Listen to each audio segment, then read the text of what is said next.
So this is part 2 of our activity-based costing problem, where we are now going to use the exact same data, but we're going to calculate the overhead based on the activities, the 5 different activities that have been identified. So when you are doing this, first of all, we're going to enter in our direct materials, which are the same. It's $80,000. Our direct labor, and we've already calculated this, is the same calculation as up here, so it's 17,600, no change there. So the only change is, of course, the overhead. So rather than the one rate, we are now going to be identifying 5 different activities that are contributing to the overhead cost.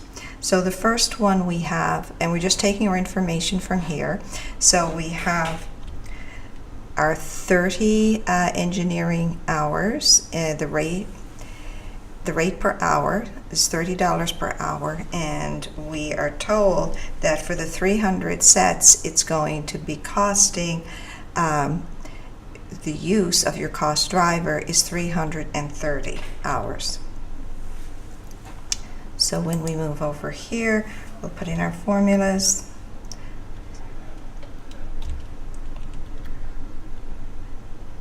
So that's our engineering cost.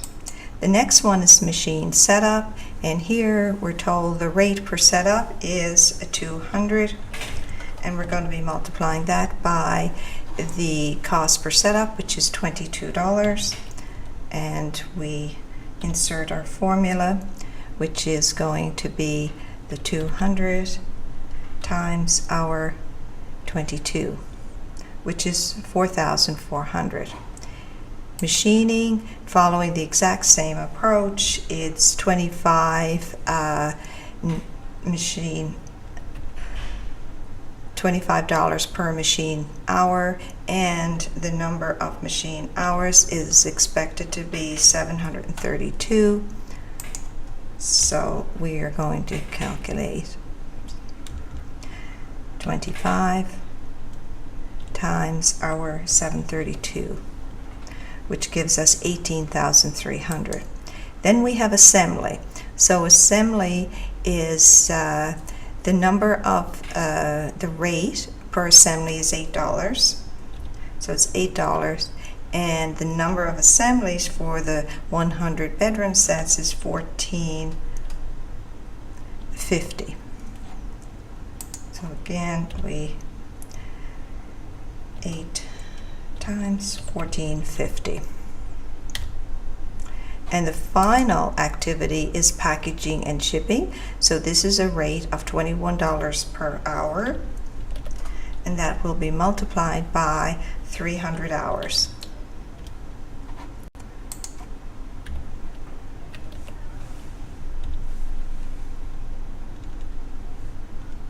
So that gives 6,300. So the total cost of your materials, your labor, and all 5 overhead categories will add up to $148,100. So now we need to look at this on a per unit basis. So we know we spent $148,100. We made 100 bedroom sets, so the cost per set is $1,481. So you can see here that we have a higher cost when we've used activity-based costing than we did when we used the traditional costing system. And the price difference, or the cost difference, is $1,328 versus $1,481. So this can make quite a bit of difference on the profitability for the company, because if they were setting their selling price, how much they're going to sell the bedroom sets to their customers, if they're going to base it on their cost, then obviously they would not charge enough using traditional costing system. Now, whenever you're looking at doing something in more detail in accounting, it generally provides you with a more accurate result. So this 1481 is certainly a more accurate reflection of the true overhead cost than the traditional costing method. However, as you can see, it took a little bit of time to calculate this. And in a real business setting, you're never going to go in and find all this information readily available. This is something the organization would have to develop over time. So if you were in a situation where this number here, say traditional costing, gave you a cost of $13.28, and activity-based costing, say, came out to $13.30, say there's only a couple of dollars in the difference, it would not be worth your time as a company to bother to use activity-based costing. It's only when you get enough of a difference that it's significant that you would want to bother doing it.